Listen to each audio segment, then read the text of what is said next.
देखिए आज की क्लास में आपको सीखना है इंटरेस्ट कैलकुलेशन। इंटरेस्ट शब्द का मतलब होता है ब्याज। तो पहले आप लोग ये जान जाइए कि इंटरेस्ट कितने प्रकार का होता है।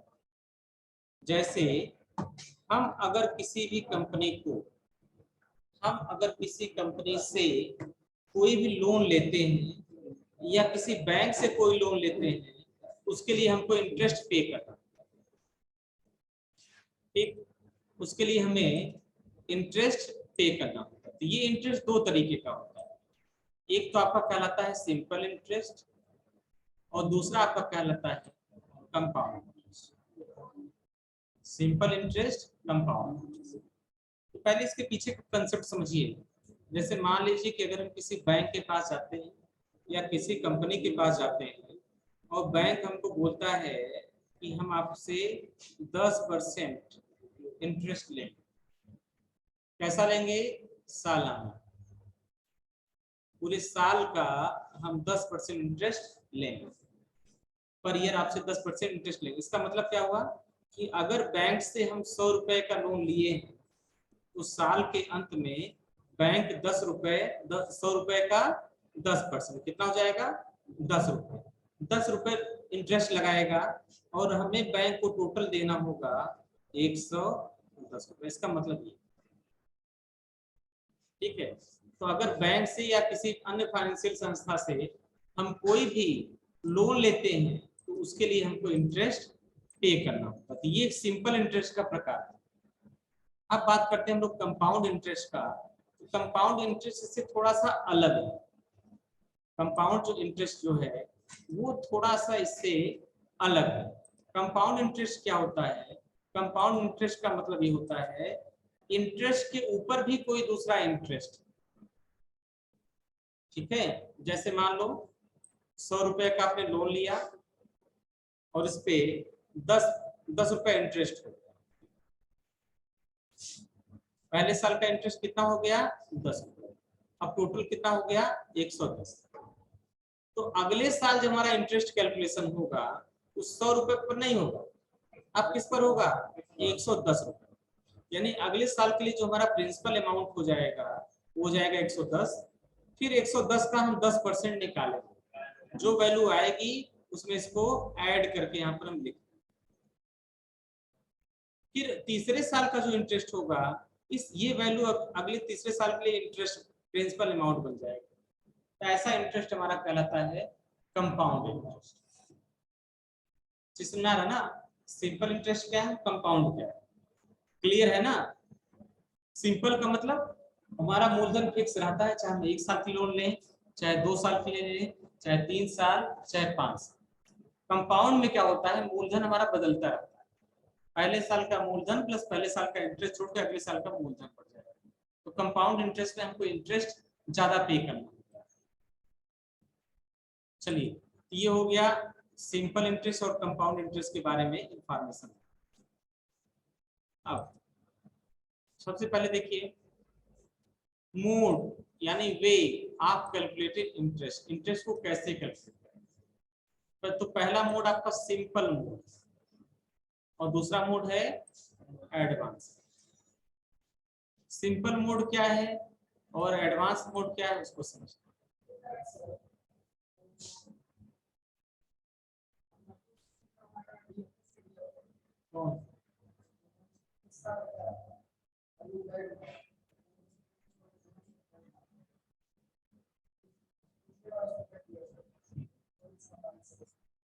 रिपेयर्ड दे दीजिए, रिपेयर्ड वाले ब्लू कलर वाले दे दीजिए। हाँ तो बैग दोबारा थोड़ी मिलेगा एक पोर्शन। हाँ है पीछे रखा हूँ, वही बैग और बीच में देखिए।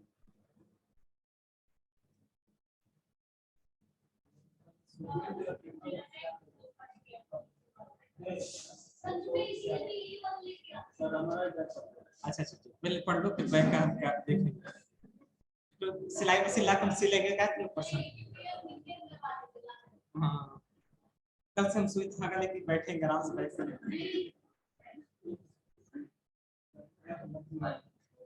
ठीक है हो जाएगा, पसंद पहले पढ़ो, मेन पढ़ाई, बाकी चीजें तो ऑप्शनल है, लेकिन मेन जरूरी क्या है? एजुकेशन। पढ़ने का फीस देते हैं हम लोग, बैक का। हाँ ठीक, जो 110 रुपया उसका 10% निकाला फिर 8,000 होगा। हाँ नहीं, 110 में क्या, 110 में, हाँ हो जाएगा 121, फिर अगले साल का मूलधन कितना हो जाएगा 121, फिर 121 का 10% निकलेगा। ठीक है, तो इंटरेस्ट हमारा बढ़ता चला गया। एक कंपाउंड का कंसेप्ट होता है, इस तरीके से काम करता है। इस सारे इंटरेस्ट को जोड़कर ईएमआई बना देते हैं लोग, ईएमआई में जमा करते रहिए।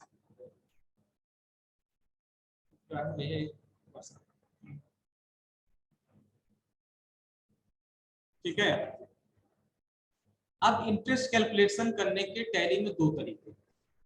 पहला तरीका हमारा कहलाता है सिंपल मोड और दूसरा हमारा कहलाता है एडवांस।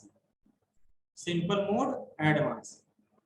सिंपल मोड का इस्तेमाल वहां पर किया जाता है जहां रेट ऑफ इंटरेस्ट बिल्कुल फिक्स, रेट ऑफ इंटरेस्ट हमेशा चेंज ना हो। तो मैक्सिमम केसेस में सिंपल मोड ही इस्तेमाल होता है, और कंपाउंड एडवांस मोड वहां पर इस्तेमाल होगा जहां पर इंटरेस्ट रेट बदले। जैसे मान लो हमने किसी कंपनी से लोन लिया, कंपनी ने बोला कि ऐसा सर पहले साल आपको इंटरेस्ट 10% देना पड़ेगा, अगले साल का इंटरेस्ट कंफर्म नहीं, जैसा निर्धारित होगा बैंक से वैसा इंटरेस्ट आपको देना पड़ेगा। तो ये ऐसा इंटरेस्ट क्या है, फ्लक्चुएटिंग इंटरेस्ट। मैंने एक लोन 5 साल के लिए लिया और हर महीने में या हर क्वार्टर में या हर ईयर में इंटरेस्ट रेट घट रहा है या बढ़ रहा है, तो ऐसा इंटरेस्ट रेट कहलाता है फ्लक्चुएटिंग इंटरेस्ट रेट्स। और ऐसी एंट्री को मेंटेन करने के लिए एडवांस मोड का इस्तेमाल करते हैं। मैक्सिमम केसेस में होता क्या है, सिंपल मोड इस्तेमाल होता है, क्योंकि इंटरेस्ट रेट बार बार चेंज नहीं होता। मान लो बैंक से मैंने 10% की ब्याज की दर के हिसाब से 1 लाख का लोन ले लिया, कितने दिन के लिए, 5 साल के लिए। अब ऐसा तो बैंक करेगा नहीं, कहेगा इस बार आपका इंटरेस्ट 10% लगेगा, अगले साल 12 लगेगा, उसके बाद 13 लगेगा, फिर 8% लगेगा, ऐसा चेंज होगा नहीं होता। इसलिए हम लोग कौन सा मोड इस्तेमाल करेंगे, सिंपल मोड, क्योंकि इंटरेस्ट रेट तो फिक्स है, ड्यूरेशन हमारा चाहे घटे या बढ़े लेकिन इंटरेस्ट रेट तो फिक्स है। तो अब इसके लिए आपको क्या करना है, इंटरेस्ट रेट को फिक्स करने के इसका एंट्री कैसे करना है आपको, इसके लिए आपको जाना है गेटवे ऑफ टैली पर, एक्टिवेट करना है। सबसे पहला स्टेप है एक्टिवेट इंटरेस्ट कैलकुलेशन। इसके फीचर्स को आपको एक्टिवेट करना है। फीचर एक्टिवेट करने के लिए गेटवे ऑफ टैली पर आप जाइए, कंपनी मेनू में जाइए और फीचर्स में जाइए और यहाँ पर इंटरेस्ट कैलकुलेशन के ऑप्शन को यस करिए, यस करके उसको सेव करिए। चलिए इसको इम्प्लीमेंट करते हैं हम लोग। आ गए टैली में, टैली में आने के बाद हम आ गए कंपनी में। कंपनी के भीतर आपको फीचर्स दिखाएगा इसकी सर्किट की, ये F11। आप यहाँ पर आएंगे तो एक ऑप्शन आपको दिखाएगा इंटरेस्ट कैलकुलेशन। हो सकता है आपका ये फीचर नो हो तो ये ना दिखाई दे, ऐसा भी पॉसिबल है। तो आपको करना क्या है, पहले मोर फीचर को यस करेंगे, तब आपको यहाँ पर इंटरेस्ट कैलकुलेशन वाली विंडो दिखाई देगी। इसे आप वाई प्रेस करके यस कर दिया, कंट्रोल के साथ ए बटन दबा दिया, सेव हो गया। यही चीज मैंने नोट्स में दे रखा है आसान शब्दों में। गेटवे ऑफ टैली पर जाना है, कंपनी मेनू में जाना है या फिर इवन फीचर्स में जाना है, इनेबल इंटरेस्ट कैलकुलेशन में जाना है और एक्सेप्ट करना है, सीज हो जाएगा। कोई दिक्कत, ठीक है। चलिए आगे बढ़ते हैं। अब आपको करना है सिंपल इंटरेस्ट कैलकुलेशन। इसके बारे में यहाँ तो फीचर इनेबल कर लिया, अब सिंपल इंटरेस्ट कैलकुलेट करने के लिए क्या है वो चीज समझो। This method is used to calculate interest on outstanding balances. तो यहाँ पर एक नया शब्द आ गया, आउटस्टैंडिंग बैलेंसेज। इसका क्या मतलब हुआ बता दो।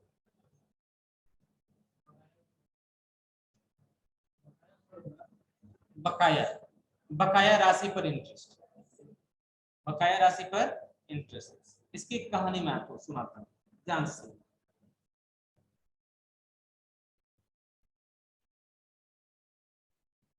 देखिए पहले सिनेरियो समझिए। सपोज करो यह एक कंपनी है, इस कंपनी का नाम है ACC, ये सीमेंट बनाती है। मेरा एक दुकान, ठीक, इस दुकान का नाम है गायत्री ट्रेडर्स, ठीक। मैं इस सीमेंट की कंपनी के पास जाता हूं, जाने के बाद मैंने उससे बोला कि मुझे अपना डीलरशिप दे दीजिए, मैं आपकी कंपनी का सीमेंट सेल करना चाहता हूं अपने काउंटर से। कंपनी ने बोला कोई दिक्कत नहीं, आप ले लीजिए। बात हो गया, हमारे इनके बीच में एक एग्रीमेंट बन गया और हम इनके डीलर हो गए। अब मैंने कंपनी से बोला कि हमको 2 लाख रुपए का सीमेंट दे दीजिए, ठीक, कितने रुपए का? 2 लाख। इसका पेमेंट हम आपको 15 दिन के भीतर कर देंगे। कंपनी ने बोला ठीक है, ले लीजिए, लेकिन अगर 15 दिन के भीतर पेमेंट नहीं किए तो तुमने कहा उसका आगे जो आपका प्रोसीजर हुआ बताइए।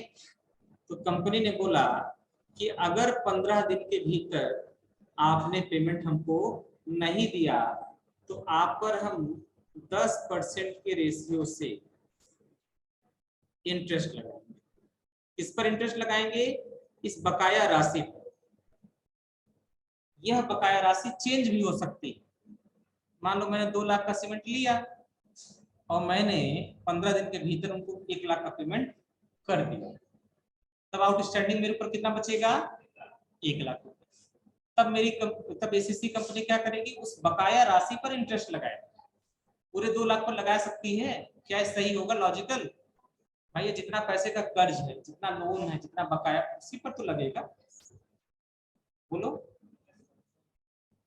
और सब पे बकाया लगेगा नहीं। अब कंपनी क्या करेगी? अगर 2 लाख में 1 लाख का पेमेंट हो गया तो सिर्फ इस 1 लाख पर उसको लगाएगी। बस में तो यह 1 लाख रुपए हमारा कहलाता है आउटस्टैंडिंग अमाउंट। अब आउटस्टैंडिंग अमाउंट समझ में आ गया ना? जो पैसा मेरे ऊपर बकाया है, या सपोज करो यहाँ कंपनी नहीं, हमने किसी को सेल किया। अगेन तीसरा सिनेरियो देखिए कि हमने किसी कस्टमर को सेल किया, ठीक, और कस्टमर को सेल करने के बाद हमने उनको 10 दिन का समय दिया कि 10 दिन के भीतर आप पैसा दे दीजिए। अगर 10 दिन के भीतर पैसा आप नहीं दिए तो जितना आपके ऊपर बकाया होगा उस पर हम 10% इंटरेस्ट चार्ज करेंगे। ऐसा भी तो पॉसिबल है, ठीक, हो सकता है ना? तो ये इंटरेस्ट का सिस्टम आज के समय में बहुत ही विस्तृत हो गया। कंपनी क्रेडिट पर गुड्स देती है आपको, लेकिन उसके साथ कंडीशन लगा देती है कि आपको इंटरेस्ट पे करना। अब उस कंपनी के साथ अगर आपको बिजनेस करना है तो आपको टर्म एंड कंडीशन मानना पड़ेगा। अगर आप टाइम से पेमेंट नहीं दे रहे हैं तो कंपनी आपके ऊपर क्या करेगी? इंटरेस्ट लगाएगी। तो सबमिट गया इमीडिएटली।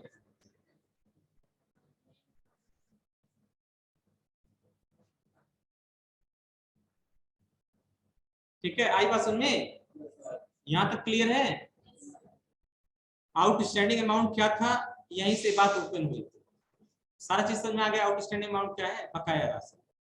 अब है amount and outstanding bill, invoices, transaction, receivable, payable and also on outstanding balances. अब इसमें ध्यान से समझने वाली बात क्या है? चलिए मैं एक सिनेरियो बनाता हूँ।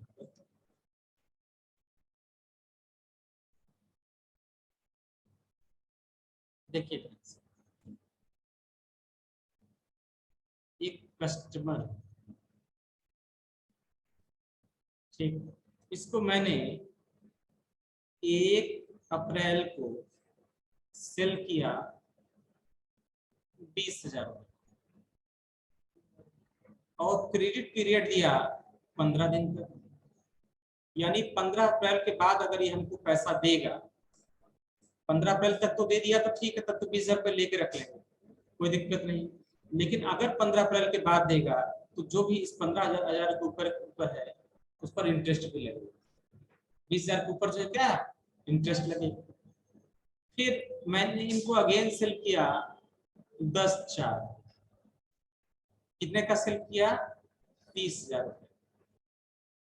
अब इस 30,000 के ऊपर जो भी अमाउंट होगा उस पर हमको इंटरेस्ट देना पड़ेगा, इस पे भी 15 दिन का हमने इनको समय दे दिया।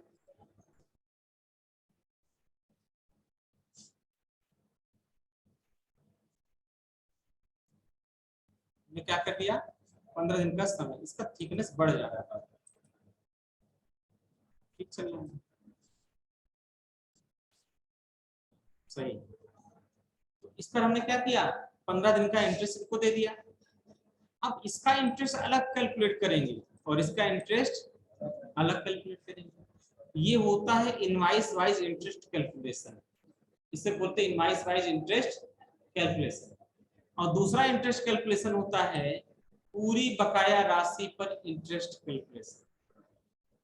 वहां पर कंपनी क्या देखती है कि आज की डेट तक आपके ऊपर कितना बकाया है, उस बकाया के ऊपर इंटरेस्ट लगाती है। इनवाइस वाइज और ये दोनों चीज हम लोग को देखना है। तो चलिए प्रैक्टिकल इसका समझते हैं। अब देखिए दे रखा calculation of interest on delayed payment, अगर पेमेंट में कोई डिले होता तो इंटरेस्ट कैलकुलेट कैसे करेंगे। एग्जांपल दे रखा है एज ऑन 1 सितंबर 2020, 1 सितंबर 2020 को सोल्ड बेचा 10 पीस कैनन LBP 2920 प्रिंटर। हमने कैनन का LBP 2920 प्रिंटर सेल किया, किसको सेल किया कंप्यूटर एम्पायर, रेट उसका रहा कितना 8500 ऑन क्रेडिट उधार से। और ये बोला गया if customer is not paying the total amount with in 30 days, अगर 30 दिन के भीतर इन्होंने इंटरेस्ट अमाउंट इसका पे नहीं किया तो of invoice then 5% per year interest is collected on the total invoice amount, invoice number 363 यहाँ पर।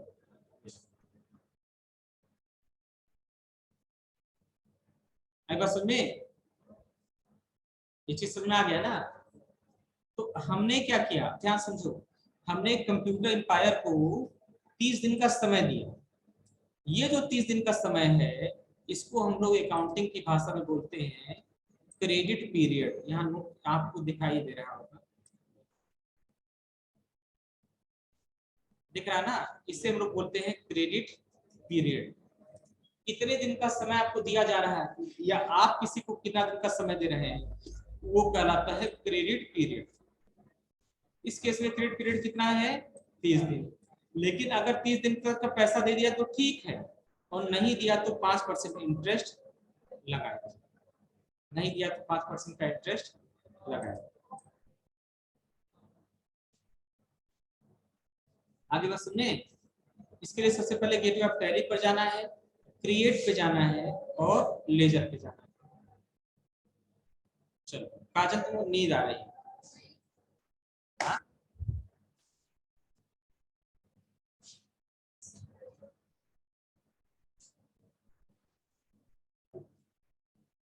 और पीछे का लोग इसका झपकी लगा ले रहे हैं क्यों, लोरी सुना रहे तुमको नींद आ रही है, आवाज ही हमारे इतना मीठी नहीं है, ये तो लोग लोरी लगे फिर भी तुम लोग सो जा रहे हो।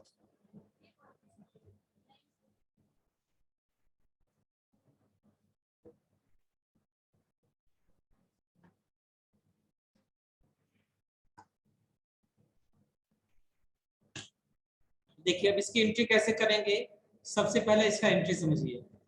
ये क्वेश्चन आपके बुक्स में दे रखा है नोट्स में, आपको अब गेटवे ऑफ टैली पर जाना, क्रिएट पे जाना, लेजर पे जाना और आपको एक लेजर बनाना। चलिए गेटवे ऑफ टैली पर आ गए, क्रिएट पर आ गए, लेजर पर आ गए और एक लेजर हमने बना लिया। लेजर का क्या नाम होगा, अपने कस्टमर का लेजर हमको बनाना है, तो यहाँ पर लेजर का नाम होगा कंप्यूटर एम्पायर। चूंकि ये हमारा कस्टमर है इसलिए ग्रुप क्या होगा sundry debtors. Maintain balance bill bye bill, yes. Default credit period 30 दिन, हम इनको 30 दिन का मौका दे रहे हैं, 30 दिन। अच्छा, जिस फीचर का इस्तेमाल आपको नहीं करना ना, आप उसको बंद भी कर सकते हैं। जैसे देखो यहाँ कॉस्ट सेंटर बार बार आपसे पूछेगा, उसको बंद कर दीजिए ना, तो रोज रोज का झंझट खत्म। यहाँ पर आइए आप और आप इसमें देखिए कॉस्ट सेंटर आपको कहाँ पर दे रखा है, क्योंकि आप कॉस्ट सेंटर की जरूरत तो पड़नी नहीं है, कॉस्ट सेंटर तो लोग पढ़ ले। अप्लाई कॉस्ट सेंटर से नो कर दीजिए, वर्क आपका आसान हो जाएगा। फिर check for credit days during voucher entry, आप इसे कर दीजिए यस। एक्टिवेट इंटरेस्ट कैलकुलेशन, इसे कर दीजिए यस। फिर पूछ रहा calculate interest transaction by transaction, हर ट्रांजेक्शन के अकॉर्डिंग आपको इंटरेस्ट कैलकुलेट करना है, आप इसे करिए यस। आप लोगों को दिक्कत ना हो इसके लिए मैंने इसका फोटो यहाँ पे साथ में लगा रखा है कि यहाँ पर आप यस करेंगे तो ये स्क्रीन आएगा, तीर का निशान भी बना दिया, आप जानते रहिए कि इसके बाद दाहिने मुड़ना है, ठीक। Calculate interest transaction by transaction, yes. Override parameter for each transaction, इसे भी कर दीजिए yes. Include transaction date of interest calculation for amount added, ठीक। जब अमाउंट ऐड हो तो इंटरेस्ट कैलकुलेट हो तो आप इसको कर देंगे yes. Rate of interest 5% calendar year, और यहाँ पे लेना है डेबिट बैलेंस, क्योंकि जब आप किसी पार्टी को सेल करते हैं उसका बैलेंस रहता है डेबिट में, चेक करके आप देख लीजिए। किसी को सेल करेंगे तो उसका बैलेंस हो जाएगा डेबिट में, और उसी डेबिट बैलेंस के ऊपर हमको इंटरेस्ट लगाना है, उसका उस डेट का डेबिट बैलेंस कितना है उस बैलेंस के ऊपर ही उसको हमको इंटरेस्ट लगाना है, इसलिए हमने सेलेक्ट कर लिया है डेबिट बैलेंस ओनली। इसी के अकॉर्डिंग आपको सेटअप करना पड़ेगा, इसे कर दीजिए yes. For amount added yes, rate 5% calendar year, और यहाँ पे आपको लेना है डेबिट बैलेंस ओनली, और इसको कर लेंगे आप एक्सेप्ट, ये इनका खाता हो गया। चलिए अब हमको सेल करना है, सेल कर रहे हैं 1 सितंबर, तो पहले हम चले जाएंगे स्केप से वापस, और वापस जाने के बाद हमको सेल्स में जाना है, गेटवे ऑफ टैली पर जाएंगे, वाउचर में जाएंगे और सेल्स वाउचर में जाएंगे। गेटवे ऑफ टैली पर आ गए, वाउचर में आ गए, और यह फिर से सेल्स में। सेल्स में आने बाद एक फीचर आपको चेक करना है, कौन सा फीचर है, use default bill detail for bill allocation, इसे कर देना है। कॉन्फ़िगर में जाइए, इफ ऑलरेडी नो, ठीक। Party name computer empire, control A, sales का लेजर आपको बनाना पड़ेगा, सेल्स लोकल कर दीजिए। सेल का खाता किसे बनता है, सेल से। टाइप ऑफ लेजर नो, ठीक। तो यहाँ पर भी आपसे पूछेगा इंटरेस्ट कैलकुलेशन करने के, तो इंटरेस्ट के फीचर को आप कई जगह से एक्टिवेट कर सकते हैं, पार्टी के ऊपर कर सकते हैं, सेल के लेजर से कर सकते हैं ना, लेकिन अब आप एक जगह से कर चुके हैं तो आपको दूसरे जगह से करने की जरूरत नहीं है, आप इसको कर दीजिए। अगर यहाँ से यस कर देंगे तो जितने लोगों को सेल करेंगे सब पर इंटरेस्ट कैलकुलेट करेंगे। तो अगर आपकी कंपनी का यूनिवर्सल पॉलिसी ये है कि जितने भी कस्टमर को आपको सेल करना है सबके लिए कॉमन रूल लगाना है, तो आप यहाँ से लगाइए सबके लिए। अगर आप सबको 30 दिन का समय देते हैं, 30 दिन के बाद सब पर 5% का इंटरेस्ट लगाते हैं, तो आपको इस सेल्स के ऊपर लगाते हैं, ठीक है, अदरवाइज ना। तो चलिए अब इसको हमने नो कर दिया। नेम ऑफ आइटम क्रिएट कर लीजिए, क्या चीज सेल कर रहे हैं, क्वेश्चन देखिए, कैनन LVP 2900B प्रिंटर, तो ये हमारा हो गया प्रिंटर। चूंकि यह एक प्रकार का प्रिंटर है इसलिए इसका ग्रुप हम बना लेंगे प्रिंटर, ठीक। यूनिट पीसेस एक्सेप्ट कर लीजिए, क्वांटिटी कितना 10 पीस सेल कर रहे हैं 8500 के रेट से।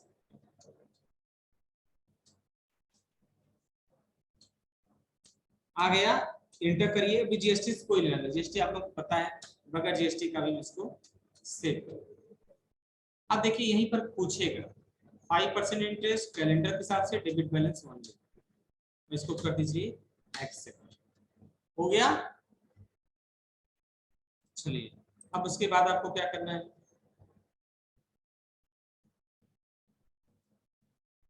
अब आपको चेक करना है इंटरेस्ट कि अगर अगर इसने जो है कब का सेल किया गया है 1 सितंबर, 30 सितंबर तक का पैसा दे दिया तो ठीक है, और नहीं दिया तो कितना इंटरेस्ट लगेगा। ठीक है, उसके लिए आपको इंटरेस्ट चेक करना पड़ेगा। इंटरेस्ट जो कि आपको मिलने वाला है, तो आपको कहां पे जाना पड़ेगा, इंटरेस्ट रिसीवेबल रिपोर्ट को देखने। Make sure correct due date is entered while recording sale transaction. जब सेल का ट्रांजैक्शन आप कर रहे हैं तो ड्यू डेट आपका करेक्ट होना चाहिए। अच्छा चलिए इसको हम एक बार चेक कर लेते हैं। डिस्प्ले डे बुक सेल कर लिया। देखिए जब बिल्कुल लास्ट में सेव करेंगे ना तो ड्यू डेट आपसे पूछेगा, ट्रांजैक्शन रेफरेंस ड्यू डेट, 30 दिन का क्रेडिट पीरियड अपने आप उठा लिया। बस एक गलती हुई है, क्या हमें सेल कब करना चाहिए था, सितंबर में, और हमने सेल कब कर दिया, अप्रैल में। तो चलिए इस गलती को अभी यहीं सुधार लेते हैं हम लोग। F2 बटन दबाइए और कर लीजिए 1 सितंबर। ठीक है, अब देखिए 1 अक्टूबर तक का इसको समय दे दिया। यही कह रहा है ड्यू डेट आपका सही होना चाहिए। अब इंटरेस्ट रिसीवेबल का रिपोर्ट देखेंगे तो आपको पता चल जाएगा कि आपको कितना इंटरेस्ट मिलने वाला है। गेटवे ऑफ टैली पर जाइए, डिस्प्ले मोर रिपोर्ट में जाइए, स्टेटमेंट ऑफ अकाउंट्स में जाइए, इंटरेस्ट कैलकुलेशन पर जाइए और इंटरेस्ट रिसीवेबल, इतना दूर आपको जाना है। Gateway of tally, display more report, statement of accounts और इंटरेस्ट कैलकुलेशन। अब इंटरेस्ट पेबल यहाँ दिखेगा, रिसीवेबल आपको यहाँ पे दिखेगा। आ जाइए, ये देखो 11 रुपए का इंटरेस्ट ये दिख रहा है। देखिए तो अल्ट F2 से आप डेट चेंज करिए। सपोज करो वो बंदा आपको 1 नवंबर को पेमेंट दे रहा है, आपने डेट डाल दिया 1 नवंबर, तो कितना उससे इंटरेस्ट लेंगे आप, 721 रुपए। इंटर करिए, दिखाए। अगर वो हमको 1 नवंबर को पेमेंट देंगे तो कितना इंटरेस्ट देना होगा, 721। चलो अगर वो हमको 1 दिसंबर को पेमेंट देंगे तो कितना इंटरेस्ट देंगे, डेट बढ़ रहा तो इंटरेस्ट बढ़ रहा है ना, यही होना भी चाहिए।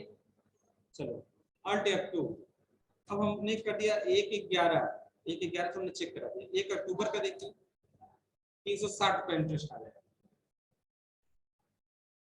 ठीक है, समझ में आ गया ना। तो जैसे जैसे डेट आपका बढ़ेगा, जितना आप पेमेंट डिले करेगा उतना अधिक उसको इंटरेस्ट पे करना पड़ेगा। इसका इफेक्ट क्या पड़ेगा आपके बिजनेस पर, उस बंदे के ऊपर एक साइकोलॉजिकल इफेक्ट पड़ेगा, एक पेमेंट का बर्डन रहेगा, तो आपका पैसा वो आपको टाइम से दे देगा। बिजनेस में ये होना भी चाहिए। क्यों, टाइम से लड़का फीस दे दें तो मास्टर साहब क्या परेशान है, नहीं तो कटोरा लेके बैठना पड़ेगा गेटे पे, और क्या करेंगे। यही तरीका है ना, या तो कहेंगे कि आपको टाइम जमा कर दो, नहीं जमा करोगे तो क्लास और छोड़ दो, चुपचाप बैठे रहेंगे, तभी तो व्यवस्था चलेगा। बैठने से ही मिलेगा, जब पढ़ाने से नहीं मिलेगा तो बैठने से मिलेगा। यही होने वाला है कल परसों में। अगर नहीं आप लोग फीस जमा करोगे तो लड़ेंगे झगड़े नहीं, कुछ कहेंगे नहीं, चुपचाप वही कटोरा लेके बैठ जाएंगे। क्या करेंगे बताओ, तुम लोग परेशान कर दोगे तो क्या करें ना। हाँ जाने वाला नहीं, टाइम से जमा करिए। हाँ एक आध बच्चा है वो टाइम जमा किया था पिछली बार।